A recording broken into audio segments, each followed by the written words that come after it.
When your cat brings you a gift, do you actually know what they're trying to say? Yes, it can feel a little disturbing.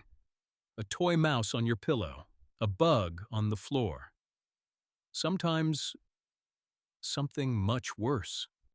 Most people assume their cat is just showing off a hunting instinct. But behind that strange little offering, there's something deeper that most people miss. It's actually one of the most emotionally loaded things your cat can do. And if you misunderstand it, which most owners do, you might accidentally reject one of the few ways your cat knows how to show care. Let's start with what this odd little ritual really means. Have you ever opened your bedroom door in the morning and found something waiting for you? Maybe a toy, maybe a sock, maybe a very real mouse. Most people assume the same thing. They think their cat is bringing a trophy, showing off, or worse, playing a cruel joke. But here's what's actually happening. Your cat isn't celebrating their hunt. They're sharing it with you. In the wild, cats rarely hunt just for themselves. Within small colonies, successful hunters often bring food back to others. And to your cat, that group includes you. Think about that for a second. When your cat drops something at your feet, they're not just displaying prey. They're including you in the survival loop. And by the way, if your cat ever brings the prey and then waits, watching you closely before walking away. Don't brush that off. We'll come back to what that moment really means later, because it's one of the biggest clues about how your cat sees you. Here's where it gets even more fascinating. A 2016 study from the University of Georgia examining domestic hunting behavior found that cats often modify their hunting patterns when living with humans. Instead of consuming prey immediately, many cats transport it. Researchers noticed something surprising. Cats frequently delivered prey to the same person repeatedly. Animal cognition researchers believe this mirrors maternal behavior. Mother cats teach kittens to hunt in stages. First, they bring dead prey, then injured prey. Eventually, they bring live prey so the kitten can practice. Here's what's actually happening when your cat brings you something. Here's what's actually happening when your cat brings you something. Your brain might interpret it as gross, but your cat's brain may be interpreting it as mentorship. Your brain might interpret it as gross, but your cat's brain may be interpreting it as mentorship.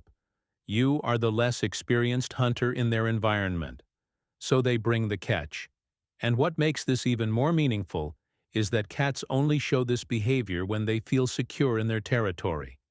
They're not stressed. They're not hiding. They're participating in the social structure of the home. To them, you're part of the hunting unit. Now here's something most cat owners never consider. Have you ever noticed your cat sometimes rubs their face on the prey or on the toy before bringing it to you? That small moment matters. Cats have scent glands along their cheeks, chin, and forehead. When they rub objects, they deposit pheromones, chemical signals invisible to humans but incredibly powerful to other cats. Researchers who study feline scent communication call this social scent mixing. Here's what's actually happening. When your cat brings something to you, especially after rubbing it first, they're mixing their scent with the object and presenting it to you. It's a territorial bonding ritual, not territorial in an aggressive sense, territorial in a family sense. You belong in their scent world. Think about that for a second. Think about that for a second. Your cat is essentially saying, "This is ours." And here's where it gets even more powerful. Because in the wild, scent sharing only happens among trusted group members, not strangers, not competitors, family.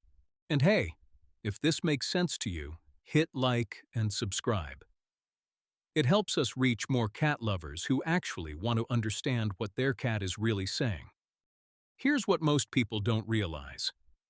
This behavior didn't evolve for humans. It evolved thousands of years ago between mother cats and their kittens. In feral cat colonies, kittens can't hunt immediately, so the mother slowly teaches them.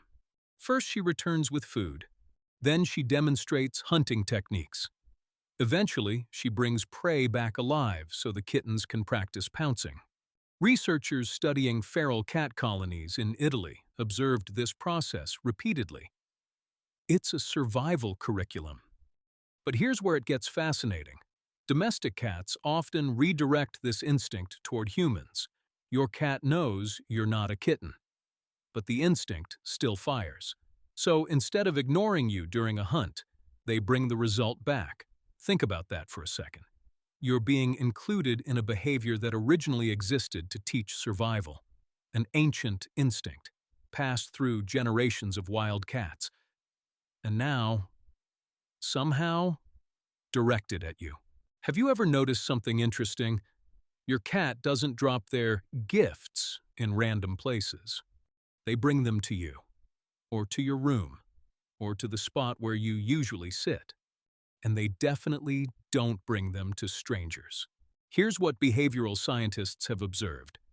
Cats form strong social bonds with specific humans, not entire households.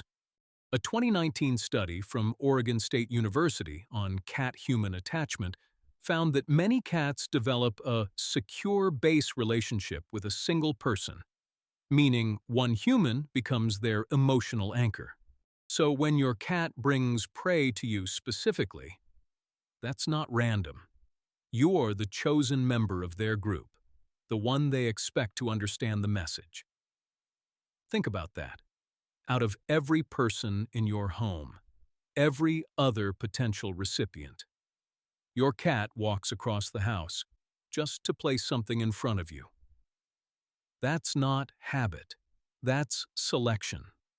Remember earlier when I mentioned the moment your cat drops the prey and then watches you? This is what I was talking about. That pause is everything. Many cats will place the prey down and look up at their human. Sometimes they even meow. Here's what's actually happening. They're waiting for a response. In kitten training, the mother cat watches how the kitten reacts to the prey. Does it engage? Does it pounce? Does it learn? And this is where most owners get it wrong. They react with disgust, or immediately throw the object away, or scold the cat. To your cat, that can feel like rejection of the shared activity. Think about that for a second. They just performed a successful hunt, brought it to their social partner, and the partner walked away.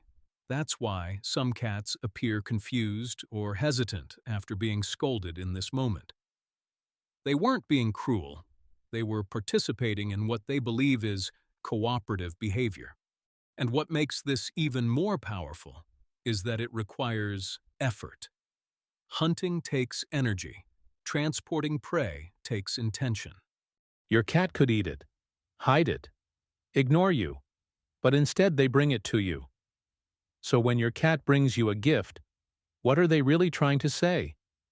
They're not being mischievous. They're not being cruel.